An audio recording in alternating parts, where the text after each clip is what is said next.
হচ্ছে section 5.6 learning from historical return.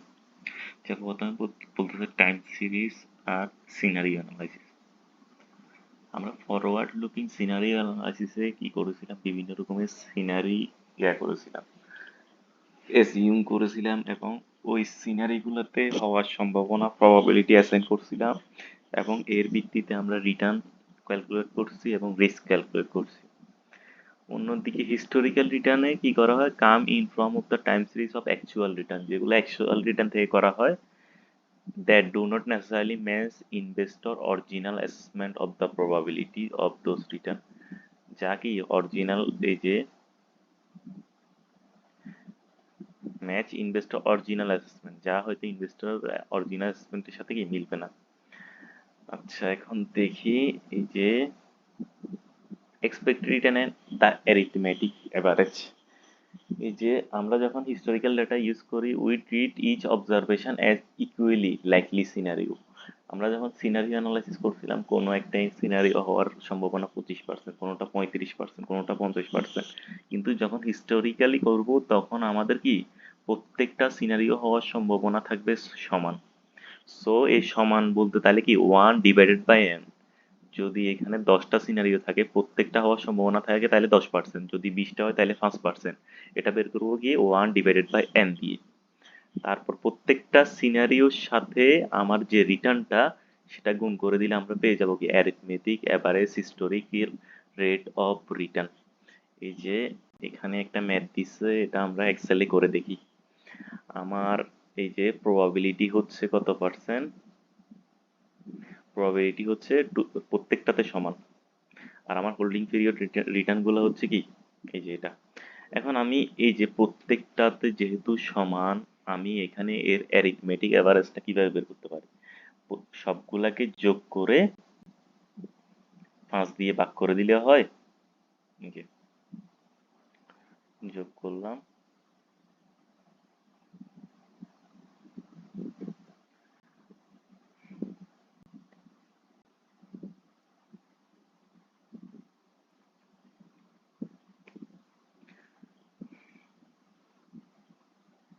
Sorry যোগ করে এটাকে 5 দিয়ে ভাগ করে দিলাম, তাহলে পাইলাম কত, 0.2098, মানে মোট কথা 20%, 2.09% বা 10%, 2.10%, 10% আর কি। বা এটাকে আমি এভাবে করতে পারি, এই যে ইকুয়েশনটাকে যদি আমি সাম,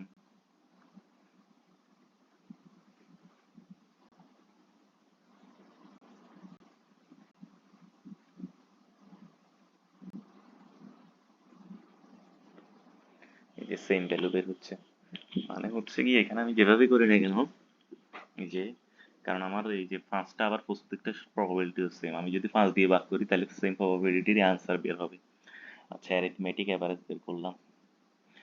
এখন আমরা করব স্কয়ার ডেভিয়েশন। ডেভিয়েশন বলতে কোনটা, এটা থেকে এটার যে ডেভিয়েশনটা। সো আচ্ছা, আগে আমরা পরবর্তী সেকশনে যাই। এই যে এটা করলে আমরা পেয়ে যাবো অ্যারিথমেটিক অ্যাভারেজ। এবার হচ্ছে জিওমেট্রিক অ্যাভারেজ। জিওমেট্রিক অ্যাভারেজ কিন্তু ওটার মতো সিম্পল না। The arithmetic average provide an unbiased estimate of the expected future return. এটা কোনো বায়াসড হয়ে কি রিটার্ন দেয় না। But what does the time series tell us that actual performance of a portfolio over past period. Let's continue. এই যে 5.6, এই যে shows the wealth investor index, wealth index. এখানে ইনভেস্টর ওয়েলথ ইন্ডেক্স নামে একটা কলাম আছে, সেটা কিভাবে নির্ণয় করে আমরা দেখবো। ফ্রম ইনভেস্টিং টাকা one in the portfolio at the beginning of the first year, wealth in each year increases by the gross return that is multiplied by 1 plus HPR। আচ্ছা, এই যে ওয়েলথ ইন্ডেক্সটা মূলত কিভাবে নির্ণয় করছে সেটা কথা বলতেছে, সেটা আমরা করব। এই যে এখানে দেখবো,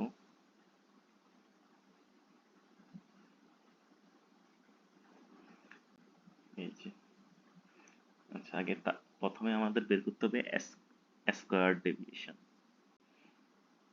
হুম, এখন আমি স্কয়ার ডেভিয়েশন যদি এখানে গ্রোথ ইন্ডেক্স নির্ণয়ের জন্য প্রয়োজন নাই, শুরু করি। স্কয়ার ডেভিয়েশন হচ্ছে একটা মাইনাস, এই যে আমরা যেটা পাইলাম 0.02098,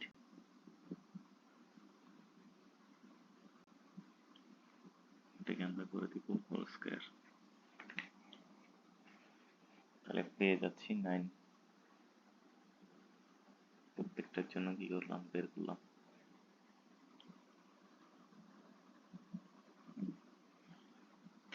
এবার হচ্ছে গ্রোস রিটার্ন। আচ্ছা, গ্রোস রিটার্ন বলতে বোঝাচ্ছে যে কি, সাপোজ আমি 1 টাকা ইনভেস্ট করছি, এখন এই বছর শেষে আমার যে রিটার্নটা জেনারেট হয়েছে তার ফলে আমার ভ্যালুটা কত হয়েছে, এই যে এখন আমার ভ্যালু হয়ে গেছে 1 টাকা ইনভেস্ট করে হয়ে গেছে 0.8811। এটা তৃতীয় বছর কত হয়, তৃতীয় বছর কত হয়, চতুর্থ বছর কত হয়, সেটা আমরা বের করলাম। এবার হচ্ছে ওয়েলথ ইন্ডেক্স। প্রথম বছর আমি ইনভেস্ট করছি কত টাকা, প্রথম বছর শেষে আমার ওয়েলথের পরিমাণ হচ্ছে এই যে এটা,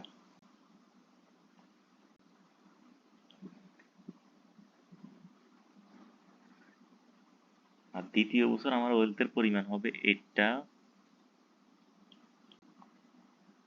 ইন্টু দ্বিতীয় বছরটা। এ বছর কোনটা হবে,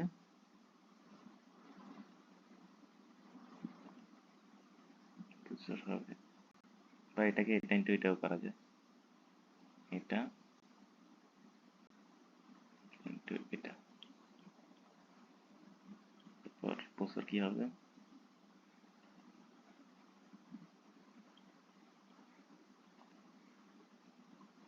তারপরের বছর হবে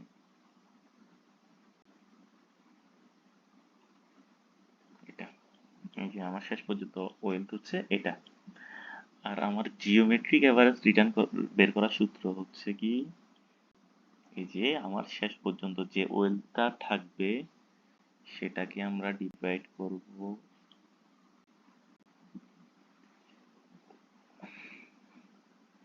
এই যে 1 / আমার কয়টা অবজারভেশন, 5টা, 5,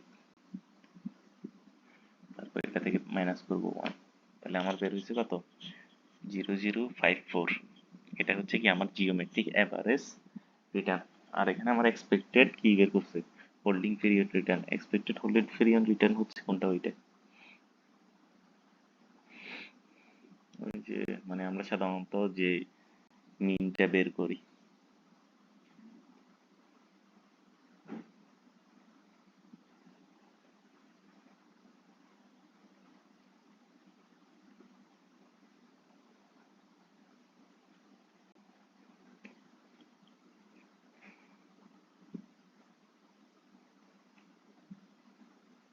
সরি একটু ভুল হয়েছে, এটা হচ্ছে T2।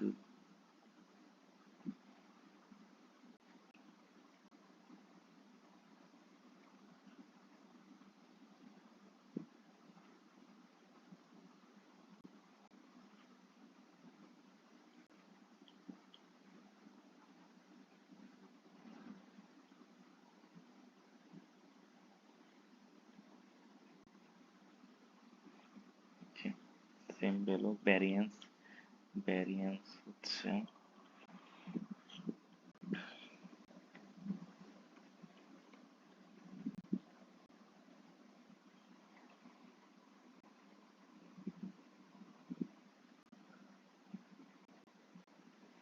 আমি যখন এই যে স্কয়ার ডেভিয়েশন গুলাকে প্রবাবিলিটি দ্বারা গুণ করে দিব তখন আমি পেয়ে যাচ্ছি ভ্যারিয়েন্স। আর স্ট্যান্ডার্ড ডেভিয়েশন হচ্ছে কি, ভ্যারিয়েন্স রে আমি যদি স্কয়ার করে দিই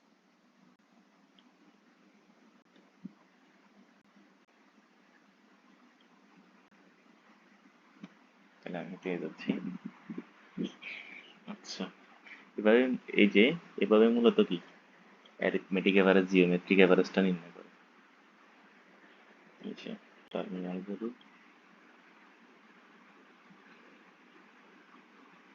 আচ্ছা, এখন এখানে একটা কোশ্চেন হচ্ছে যে কি, সাপোজ আমি ইনভেস্ট করলাম কত টাকা, 1 মিলিয়ন টাকা 2028 সালের শুরুতে। এবং আমার 2028 সালের রিকোয়ার্ড রেট অফ রিটার্ন হচ্ছে -40%। এখন আমি যদি 1 মিলিয়ন ইনভেস্ট করি, প্রথম বছর শেষে রিটার্ন যদি হয় -40%, তাহলে আমার প্রথম বছর শেষে ওই টাকাগুলোর ভ্যালু হয়ে যাবে কত? তাহলে 40% মাইনাস হয়ে যাবে, তার মানে কত টাকা হয়ে যাবে? 10 লক্ষ থেকে 4 লক্ষ চলে যাবে, অর্থাৎ আর থাকবে 6 লক্ষ টাকা। এখন আমাকে বলতেছে কতটুকু রিটার্ন দরকার আমাকে কি পোর্টফোলিও তার অরিজিনাল ভ্যালুতে পৌঁছাইতে। পোর্টফোলিও অরিজিনাল ভ্যালু কত টাকা? 1 মিলিয়ন। এখন আমি যদি আবার +40% করি, বা আমার যদি রিটার্ন হয় 40%, 6 লক্ষের উপর যদি আমি 40% করি, তাহলে আমার রিটার্ন হবে 2,40,000। তাইলে 6 লাখ আর 2,40,000 মিলে হবে 8,40,000। সো আমার এটা হলেও হবে না। সো আমার কত লাগবে সেটা আমরা বের করি। আবার এক্সেলে যাই। সাপোজ আমি ইনভেস্ট করছি কত টাকা? 10 লক্ষ টাকা। 10 লক্ষ টাকা। এখন এটা থেকে আমার হয়েছে কি, রিটার্ন জেনারেট হয়েছে প্রথম বছর 40।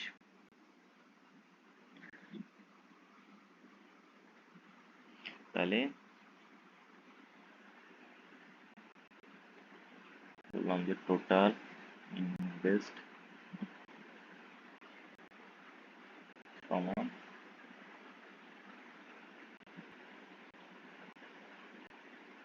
10 লক্ষ, আর ভ্যালু আফটার ইয়ার,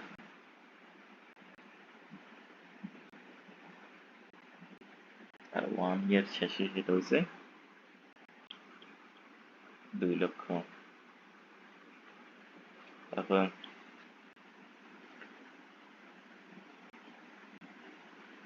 এবার লাগবে আমার কি, এখন আমাদের বের করতে হবে এমন একটা রেট অফ রিটার্ন যেটাতে ইনভেস্ট করলে আমার কত হবে।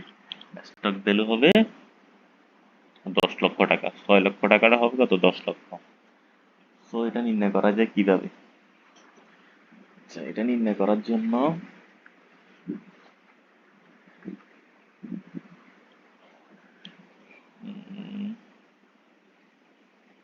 সেলাম যে কত, 10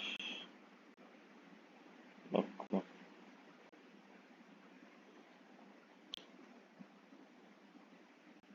এটা থেকে আমার বাদ গেল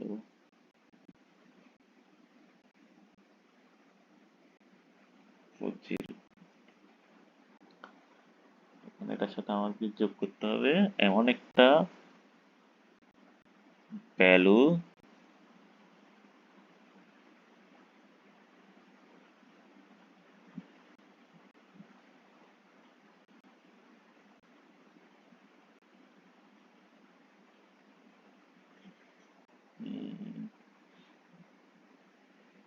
সেটা কিভাবে করা যায়।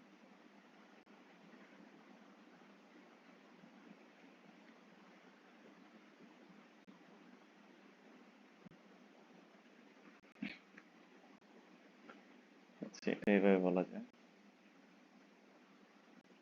1 plus required rate of return, 1 যেহেতু মাইনাস হচ্ছে -0.40, যেটা সমান সমান আমার ভ্যালু বের হবে 10 লাখ। যে ক্যালকুলেশনটা আমরা সলভ করলে পেয়ে যাবো কি,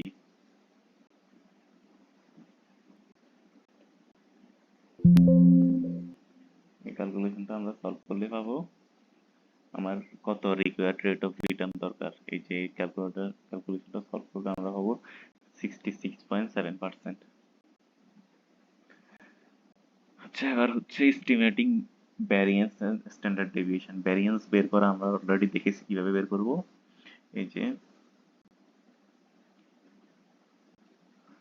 এখানে যে ইয়াগুলো পাইছি, স্কয়ার ডেভিয়েশন গুলো পাইছি, সেগুলোকে আমরা নাম্বার অফ অবজারভেশন দ্বারা ভাগ করে দিব। নাম্বার অফ অবজারভেশন বা ইয়ার হচ্ছে 5টা, তাহলে 5 দিয়ে ভাগ করব।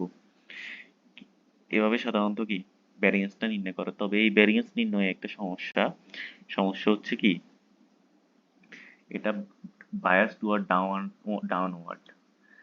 এটা ডাউনওয়ার্ডের সাথে বায়াসড কেন?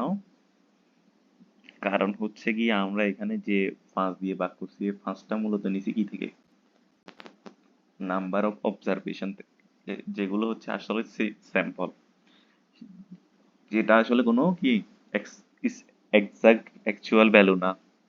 সো এর ফলে হইতে পারে যেটা সেটা হচ্ছে এস্টিমেশন ইরর, আর এস্টিমেশন ইররটা বাদ দেওয়ার জন্য আমাকে কি করতে হবে, এর নিচে n-1 আমি যখন কি করে দিব, মানে n-1 অর্থাৎ আগে যে 5 দিয়ে ভাগ করছি সেটাকে আমরা এখন যদি 4 দিয়ে ভাগ করে ফেলি তাহলে আমার কি হবে, তাহলে আমার কি এররটা কি হয়ে যাবে, সমাধান হয়ে যাবে। এই যে এখন আমি যদি এই ম্যাথটা দেখি তাহলে আশা করি ক্লিয়ার হয়ে যাব। যে যে আমার যে স্প্রেডশিটটা দেখছি সেটা 3 থেকে 5 নাম্বার বছর ইউজ করার জন্য বলছে। In spreadsheet 5.2 compute the arithmetic average return বের করার জন্য বলছে। সো আমি কি করলাম,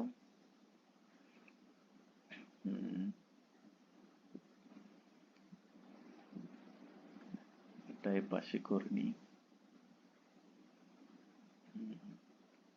আচ্ছা আমরা আমাদের অ্যারিথমেটিক অ্যাভারেজ রিটার্নটা এখানে বসাবো, মানে নতুনটা।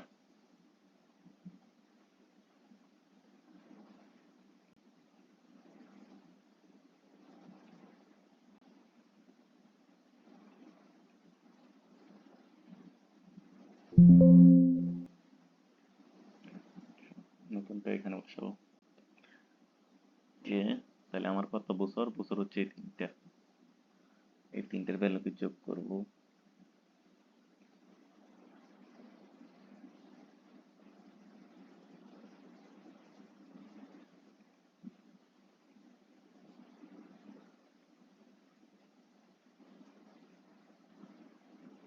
এটাকে ভাগ করবো 3 দিয়ে, তাহলে আমি পেয়ে যাচ্ছি কত, 14.82।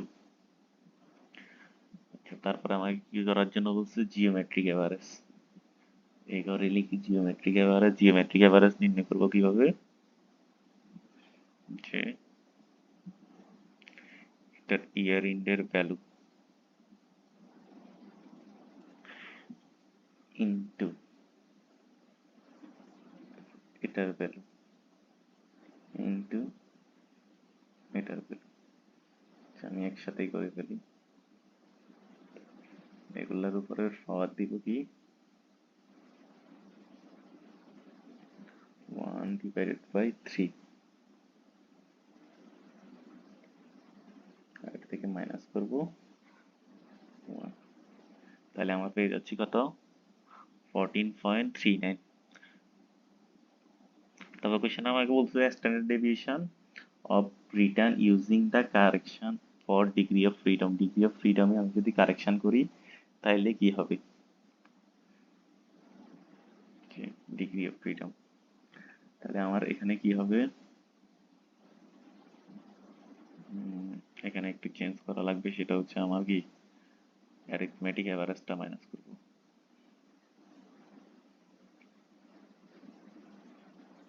1.4 যেহেতু আমাকে পরবর্তী 3 বছর ডেটা নিয়ে করার জন্য বলছে।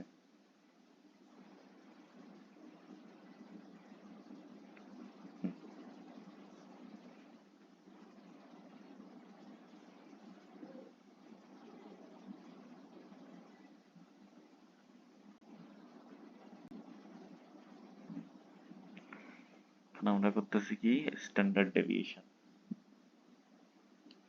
আচ্ছা আবার কোয়েশ্চেনটা দেখি, বলতেছে কি স্ট্যান্ডার্ড ডেভিয়েশন ইউজিং দ্য, এবার এটার এর কি করবো, এবার স্কোয়ার ডেভিয়েশন করব, যেটা যেটা পাইছি। আচ্ছা স্কোয়ার ডেভিয়েশন, এবার এই যে এই ভ্যালু গুলাকে আমরা কি করব,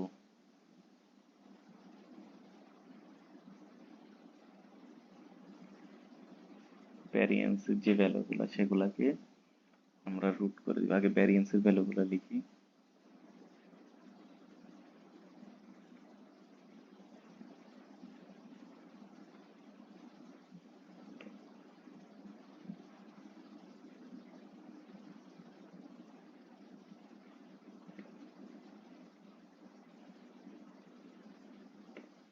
তাহলে আমরা পেয়ে গেছি কত স্ট্যান্ডার্ড ডেভিয়েশন।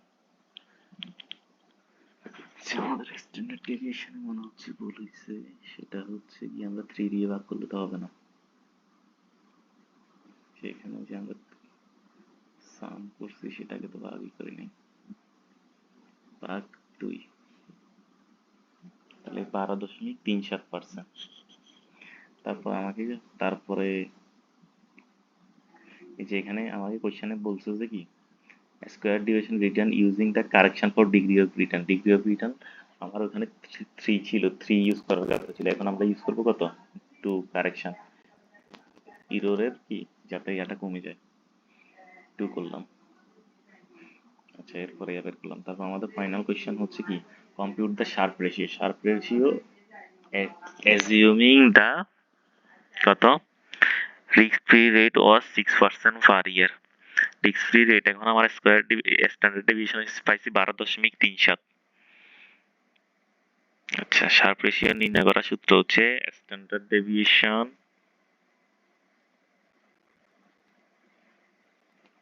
12.37 আর উপরে বসাবো কত আমার ইয়া বের হয়েছে কত এভারেজ রিটার্ন 14.83, আর আমার যেহেতু রিস্ক ফ্রি রেট কত 6%, 14.83 থেকে 6% বাদ দিব, সেটাকে বাদ দিব ভাগ করবো 12.37 দিয়ে, তাহলে আমরা পেয়ে যাবো শার্প রেশিও। তারপরে এখানে আরেকটা সেকশন, সেটা হচ্ছে mean and standard deviation estimate from higher frequency and observation. এখন আমরা যে ইয়ার কাজগুলা করছি, এখন জিজ্ঞেস করতেছে কি যদি অবজারভেশনের পরিমাণ বেশি হয় তাহলে কি আমার এস্টিমেটটা অ্যাকুরেট হয়? বলতেছে আনসার হচ্ছে সারপ্রাইজিং, বলতেছে না, বলতেছে ফ্রিকোয়েন্সির সাথে এস্টিমেটের কোনো ইয়া নাই, বলতেছে it is the duration of sample time series that improve accuracy. Accuracy বাড়ায় কিসে? টাইম সিরিজের ডিউরেশন দ্বারা।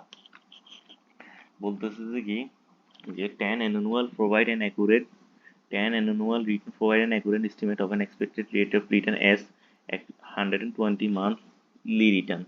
Because the average monthly return must be consistent with the average annual return, the additional interior observed provide no additional information about the mean return.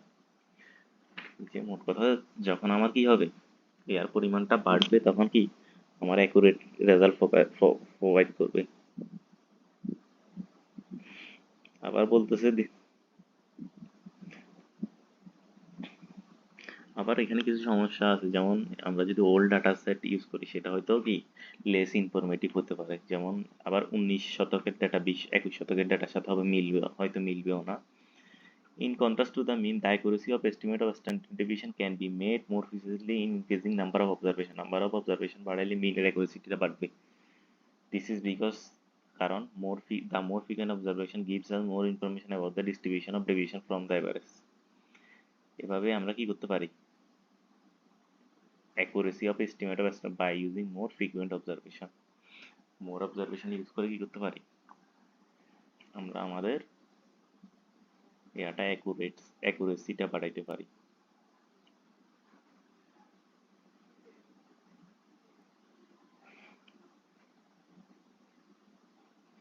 মানে হচ্ছে সব সময় কি হবে না, আমরা যদি অবজারভেশনের পরিমাণ বাড়াই তাহলে কি অ্যাকুরেট ডেটা দিবে, ব্যাপারটা এরকম না।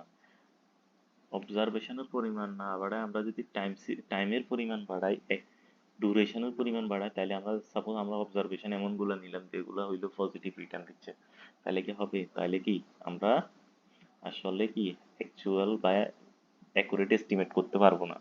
সো আমাকে ডিউরেশনের বাড়াইলে ডিউরেশনের ডেটাগুলো পাবো, ওই ডিউরেশন থেকে আমরা কি অ্যাকুরেট এস্টিমেট পাবো।